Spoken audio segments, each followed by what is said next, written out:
Hello and welcome back to our Oolite Let's Play Poorly. What we've got going on today is a little bit different from what we've been doing in the past. I'm just going to be going over the OXPs, the expansions that I have installed in the game. So the first ones I want to look at are the ones that are not part of the expansion manager. Just a few of those. We've got the telescope and the telescope extender, both of which are in the expansion manager, but right now I'm running versions that are a little bit newer than that, than the ones that are there. So those are separated. We've also got the station options, which again I think is in the expansion manager, but there's an updated version of that as well. I've got the dragon ships, which are updated from the one in the expansion manager. Dragon ships are just a series of new ships that you can run into in the game. I've got the Galactic Almanac, beta 1.5, which gives you more information about various systems and so forth. I've got his Imperial Majesty Space Navy, which adds a variety of ships. I've got my contextual jukebox, which adds music to the game depending on what you're doing. And I've got an NPC equipment damage mod, which damages the equipment of NPCs, of ships that you're attacking, so that you don't die quite as easily, because of course it's an all or nothing. You either are hitting them or you're not, and if you hit them, eventually they will die, but in the meantime they kind of are still fully functional. So the equipment damage mod kind of impacts that a bit.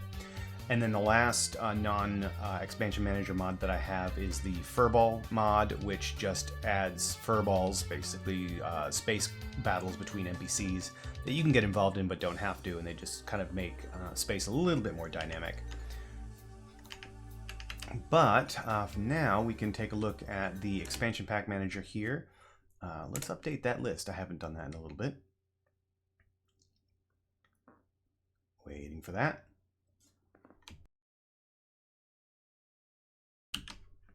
Okay, so as you can see, there are 698 expansion packs available for download, and 394 packs have been installed here. So let's see if I can get a little bit of music in the background, and then we can go through these. Alright, so the music here is provided by White Bat Audio, Carl Casey at White Bat Audio. It is free, royalty-free, no copyright restrictions, background music for games and things like that, for streaming and so forth. So we're just going to have that kind of hanging out in the background, kind of soft there, while we go through this. So as you can see here, anything that is in that brown color installs itself, and then a bunch of other things. So it's an expanding pack. The yellow means it has not been added, or it's been removed. In this case, I added the add-on for beginners and then eventually removed just this part here, this vital statistics, and a few other things.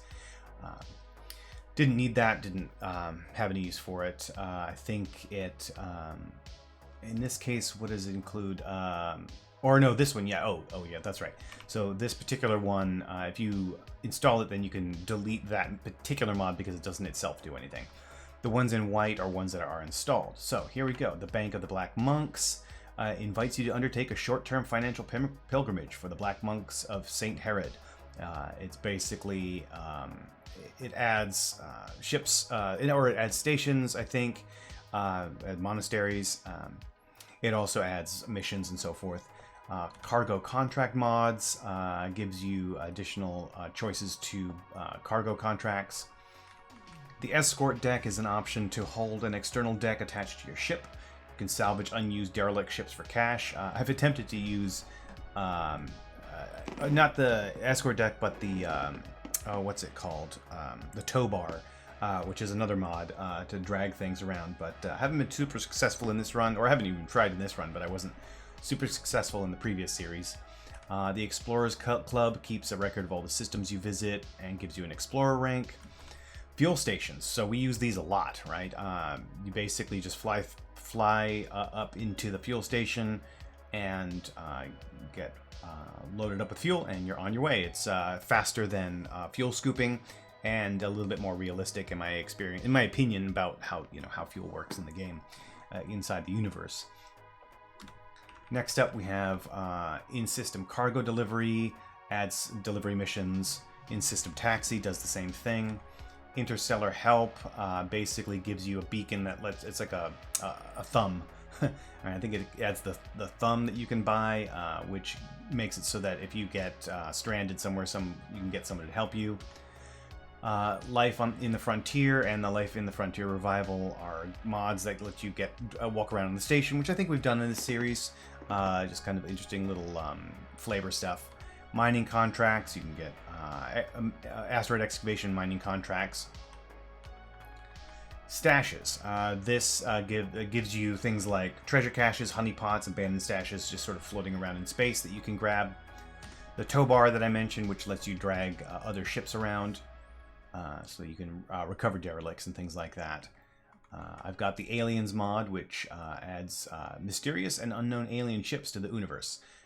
Don't know that I've come across yet. Sometimes I think that there's like that space jelly that might be one of those. I'm not sure. Asteroid Storm adds new asteroids to the game and a mission. BGS and the BGS sound set are basically background sets. It adds effects, ambient sounds, and images. Mostly the thing that I use it for is the fact that it gives you an engine sound, which the game doesn't otherwise have.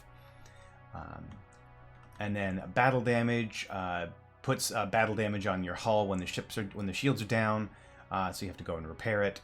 So it just adds a little bit of realism. Communications pack adds extra NPC communications to the game, so you can see sort of comm traffic in the comm channel. The countdown to 0, I believe.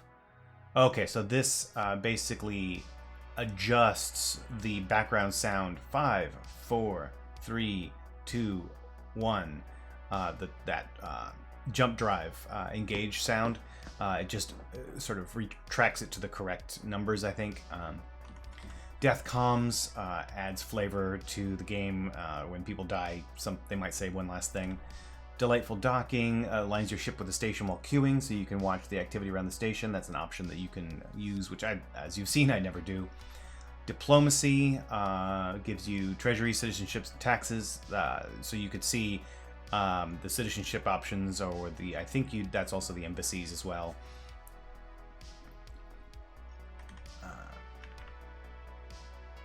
That's right, yeah, and it adds history to the various sort of alliances and so forth between systems. Display reputation. You can see your current reputations as passenger, parcel, and contract cargo carrier under the heading reputation on your ship's manifest screen. We've probably seen that a few times. Distant Realms replaces the galactic chart numbers with the real names of the various galactic regions, which you'll see when you go into the galactic long-range chart. You can see the name at the top.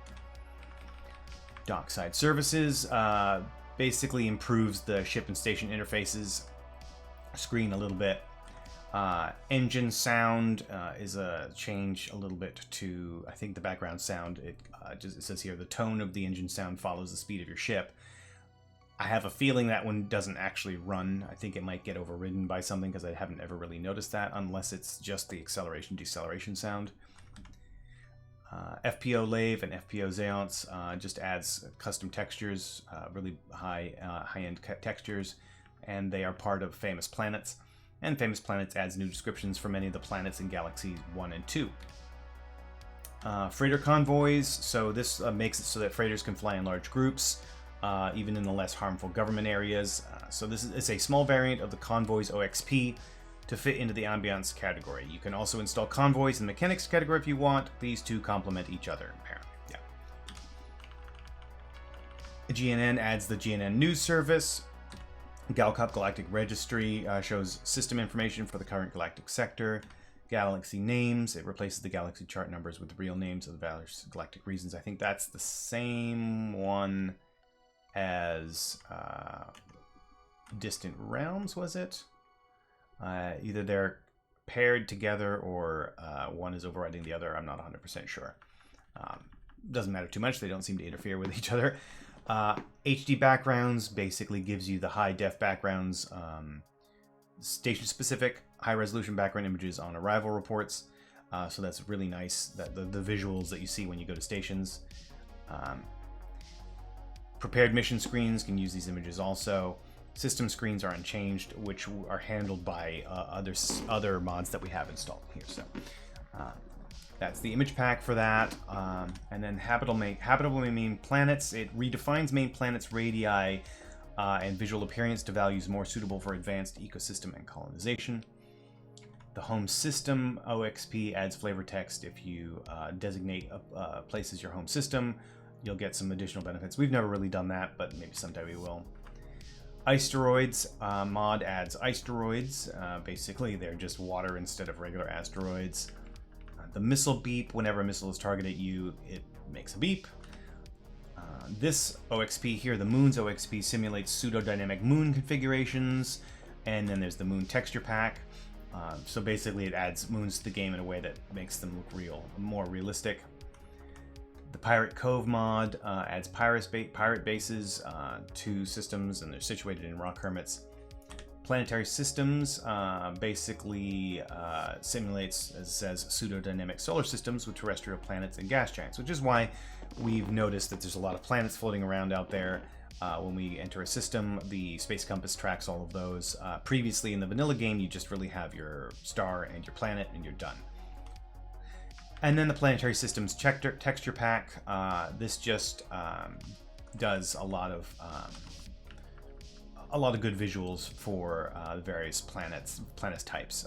Just better textures. And we've got random ship names. Adds interesting randomly generated names to normal ship classes. That's good. Realistic stars. It affects the way the stars look so that they don't. That when you're looking out at the basically the black of space, as it were, it just improves that visual quite a bit. Reready adds some eye candy to the Reready system. There's the ship respray, gives players the opportunity to purchase a new paint job for their ships. I used to have the ship's cat mod installed, but I took it out for this run. I mean, it's just a silly little detail. Snoopers is the Galactic News Network channels.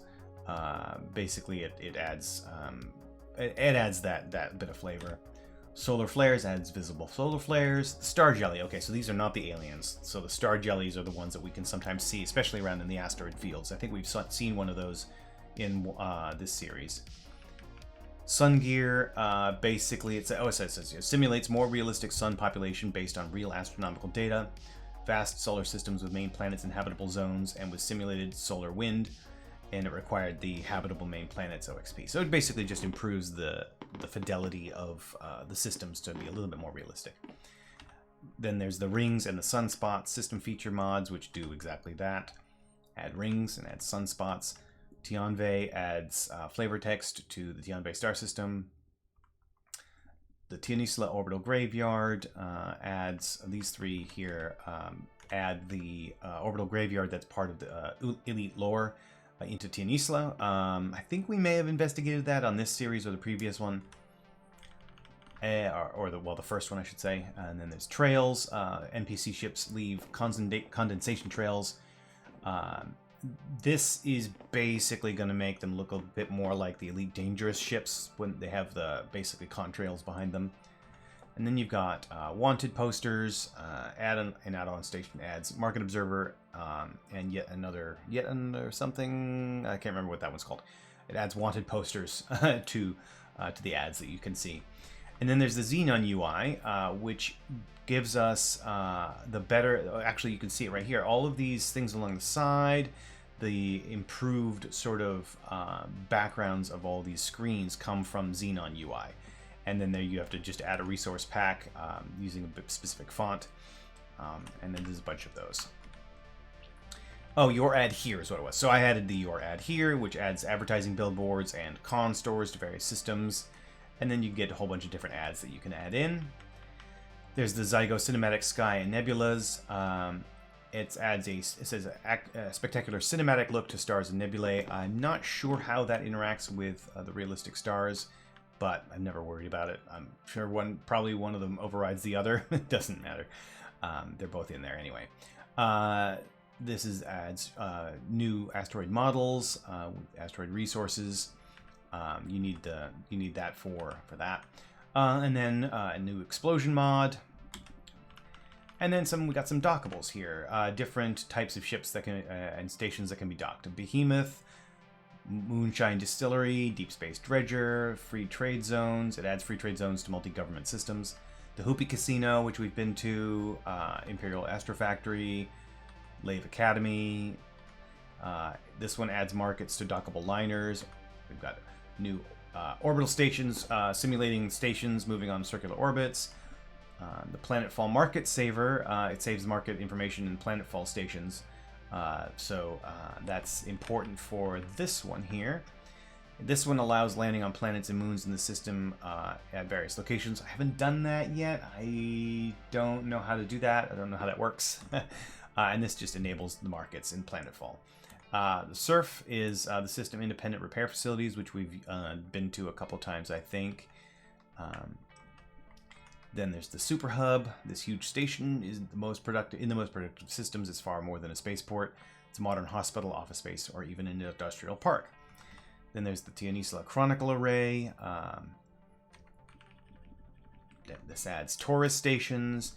This adds the wild ships, Kyoto wild ships, and the Kyoto station variants. Just adds ships and station types. And this one just moves them to different places, makes it so you can only have one, and kind of just sort of cleans some things up a little bit. And then we've got small system stations. This adds the octahedron and the tetrahedron, which we have seen before. And now we go on to equipment. The April Pylon Loader. This is an in-flight pylon reloading system. These are all pieces of equipment that you can buy in the game. We've got an audible docking clearance. This just adds the audio. It's I don't know why it's under equipment, but basically this is the little ping that happens every time we finally get clearance. There's an auto eject option, auto ECM equipment that you can get. The barrel roll equipment adds a barrel roll function to your autopilot. Bounty Informer, and then the breakables. These are useful. These are fun for adding to the immersion of it. It basically makes it so that various parts of your ship can break down, all the way down through here. The bulk cargo processor, says here, it allows players to dump or destroy all of a particular type of cargo in their hold while in flight. This adds Captain Solo's Good Fortune book to your ship's library. This adds a cargo scanner option, so you can identify what various cargo pods contain when you run across them. The Cargo Shepherd is a pylon-mounted equipment that basically acts as like a container magnet like you'd see in X4. Cargo Spotter highlights scoopable items in a virtual glow on your visual display. Commander's Log just adds a log of the last 100 major events.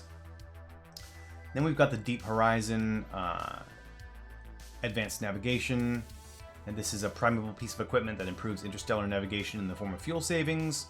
And then there's an emergency witch space equipment. Improves the countdown time required to initiate a hyperspace or witch space jump, but at a cost. That's going to help if we get at that and we end up in a fight. And then this one adds a fuel tank. This adds a homing beacon so that you can kind of use it as a bookmark. This adds the email system to the system interfaces screen, which we've seen before. And Galcop will start sending you emails just to letting you know that certain things have happened, right? It's like a log. This adds energy equipment, escape pod locator. I mean, I could go through all the details, but you kind of get the idea, right? Extra fuel tanks. This adds a book. This adds the fast targeting selector. It says here it allows quick targeting of ships or other entities visible on the scanner.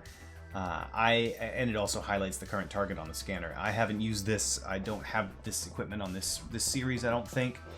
Never did quite get the hang of it. I don't know. I'm not sure how it worked exactly. Maybe I never used it right. Flight log, fuel generator lets you synthesize fuel from energy. Fuel tank, basically it adds it onto a pylon. Gal drive pod, which is a pylon-mounted galactic hyperdrive unit. Galactic satnav. The glare filter for not seeing that big bright white when you sweep across the sun. Goods containers that you can buy to add increased space. Hyper Cargo is a extended cargo handling system.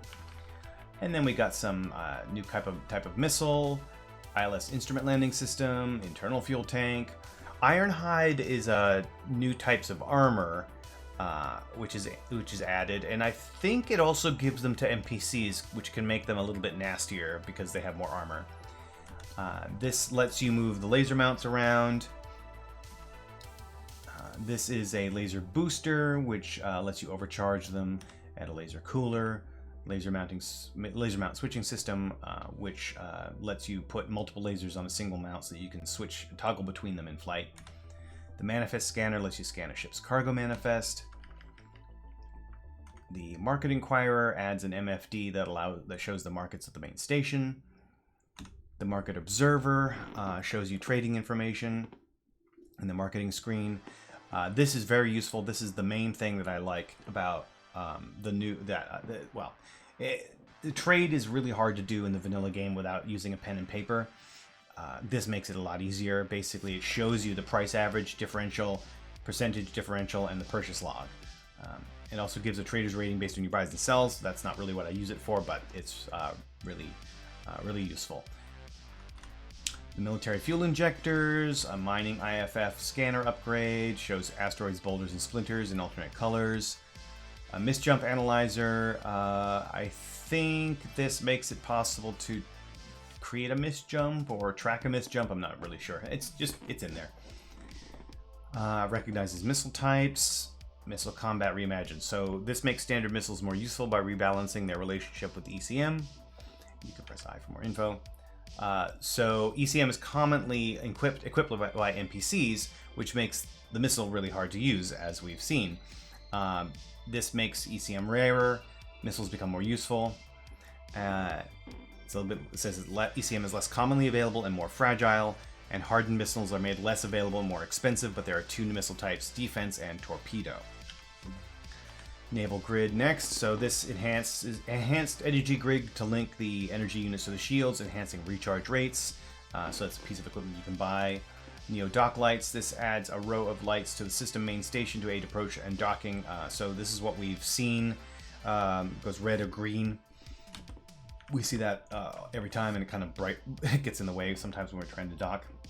As an ore processor equipment. This planetary compass mod this equipment adds planets, suns, and moons to the ASC, which happens automatically. I don't think you have to buy that. And it gives them names, and then it gives you name packs here. Police IFF scanner shows ships with offender or fugitive status. You'd have to get that mod for that to work. Q-bomb detector, Q-bomb charger.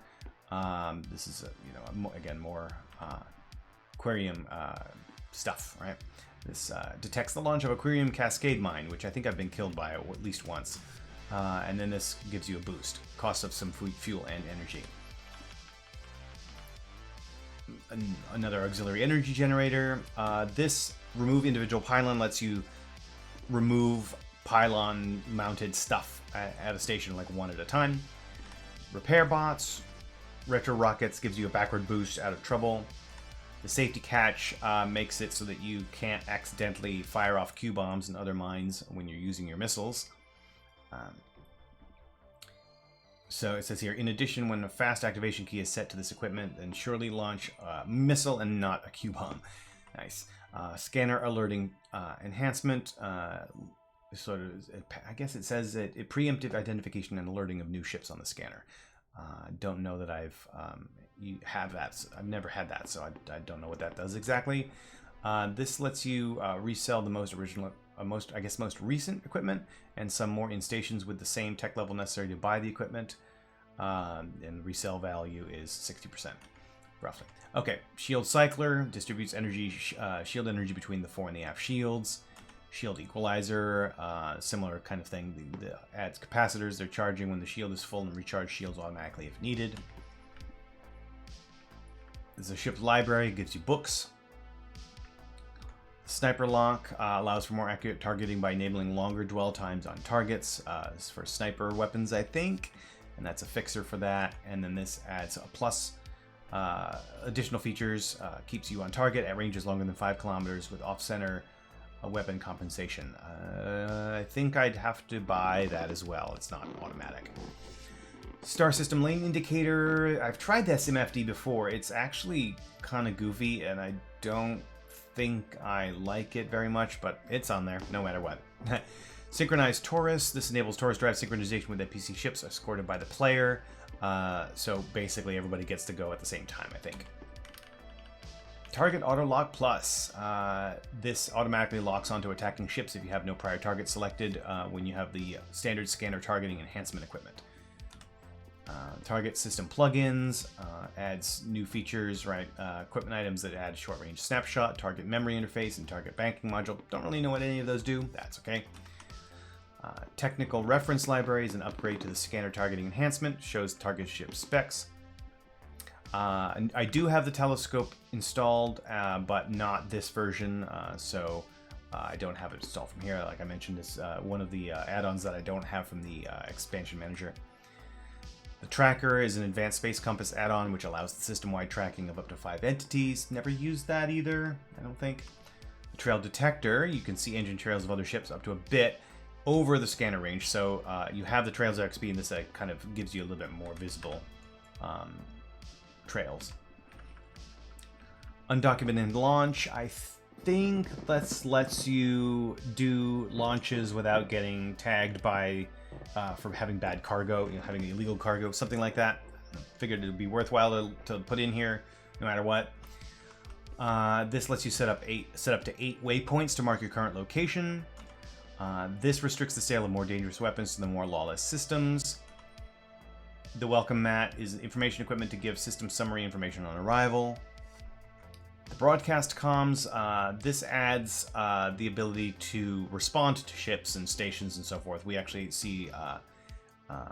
Oh no, this is the variation one. This is the one that just changes the responses and so forth. Yeah, it doesn't add the broadcast comms. It just alters the responses.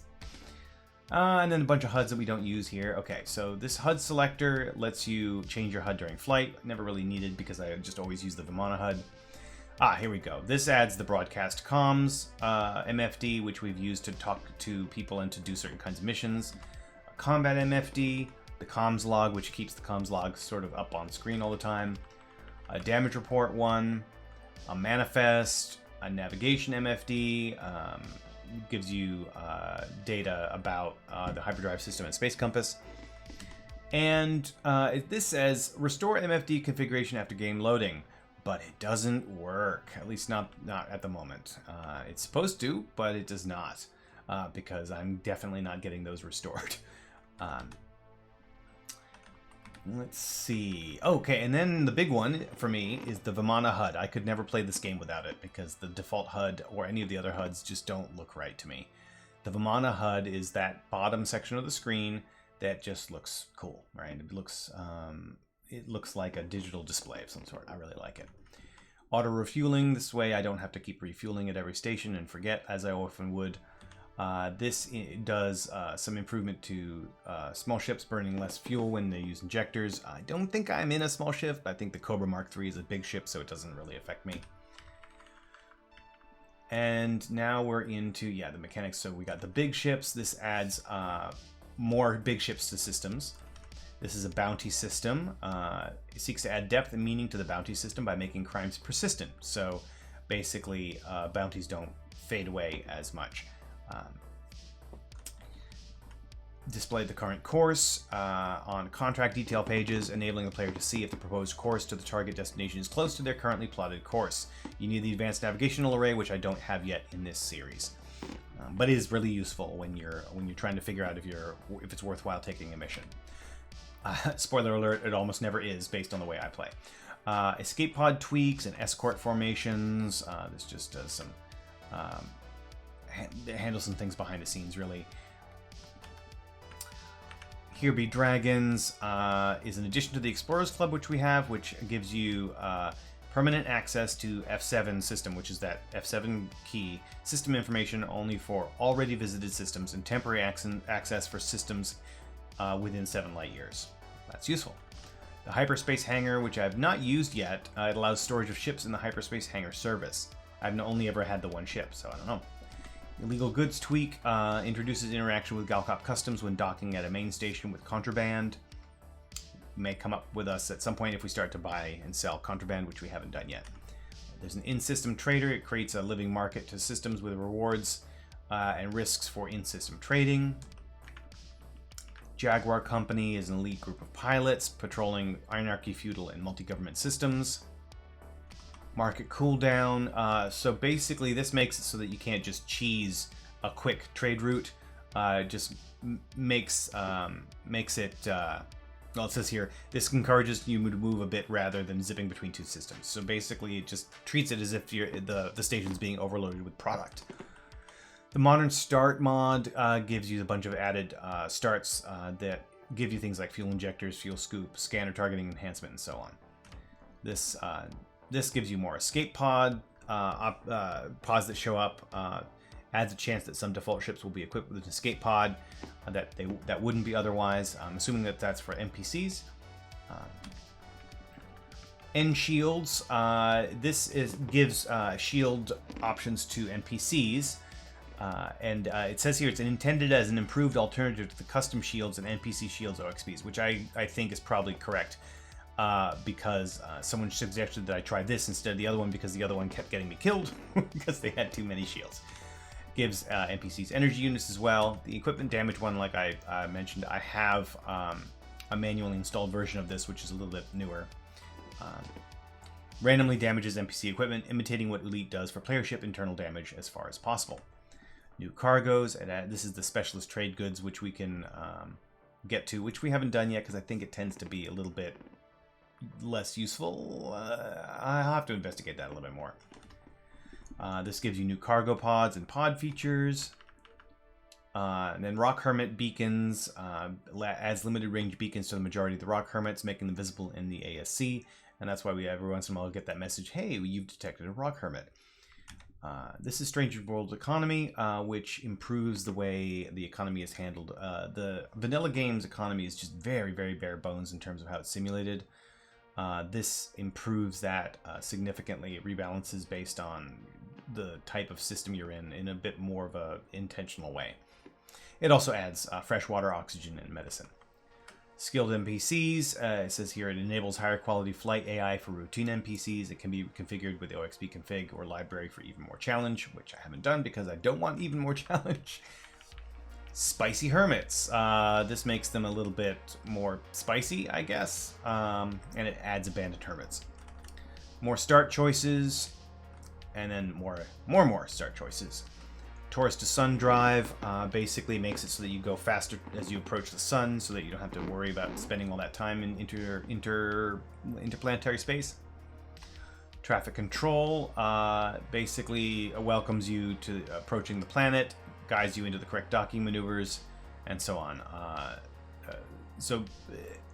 think it basically just adds the comm stuff that we've seen. Traffic redistributor basically makes it so that we will be mass locked even less than we are right now, which is more than I'd like, but you know how it is. Variable mass lock changes the variable mass lock ranges based on ship mass, from the Adder at 17 kilometers to the Anaconda at 26 kilometers. So without this, it's always 25 kilometers, I believe.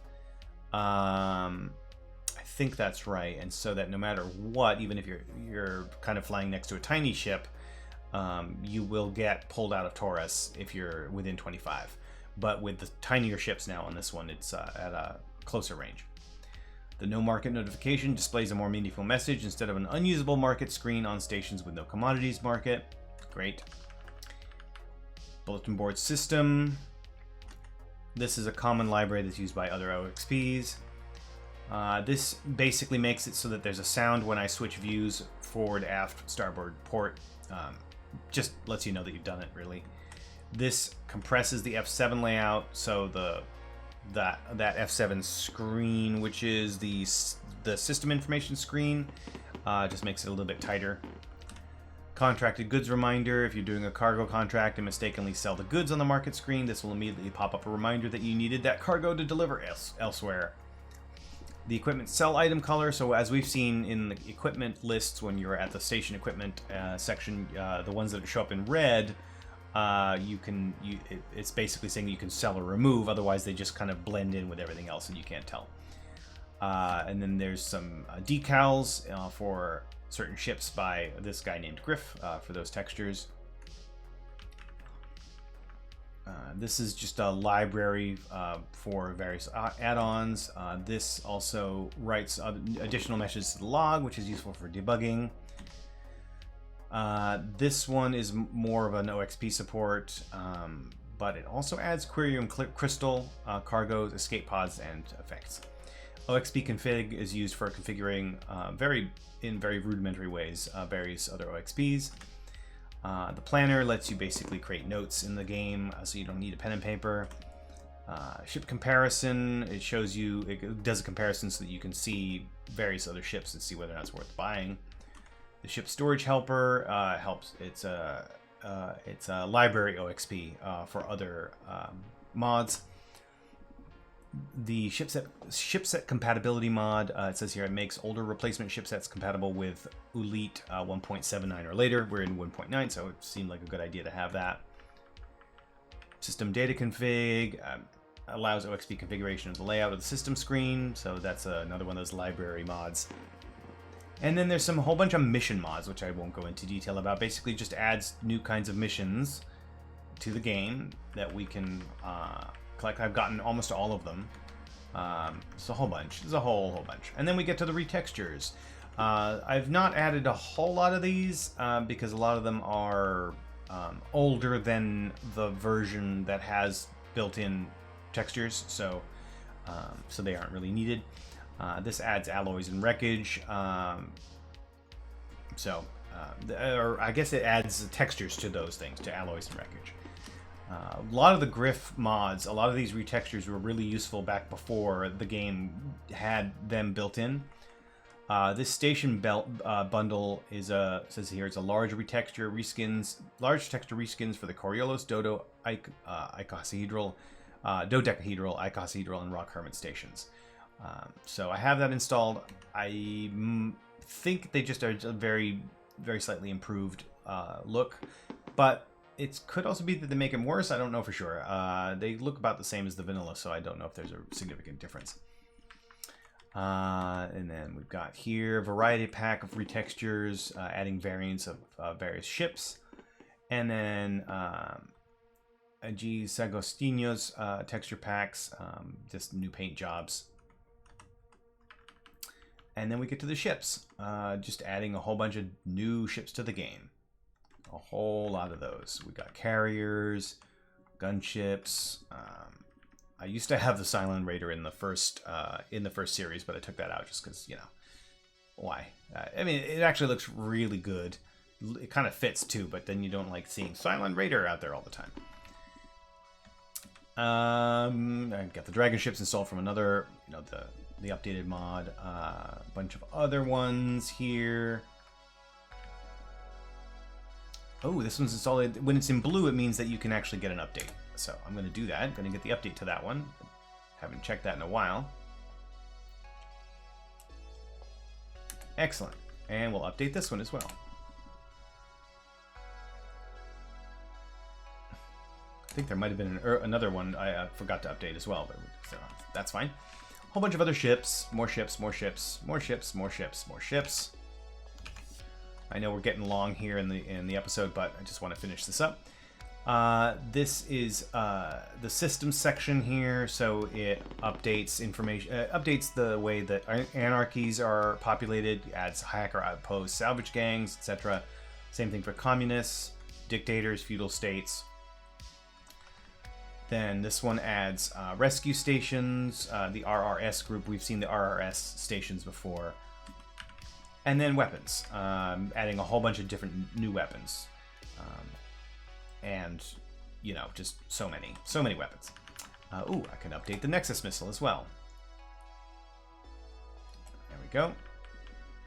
Q-bomb modifications, separated lasers. Oh, that was an interesting one. Multiple lasers will not heat up faster than single ones if there is at least 30 meters space between the mount points. That's very detailed. And that's it. So yeah, that's, oh, I should update this one. See if there are any else to update. I don't think so, but worth checking because I wasn't looking while I was talking about them all.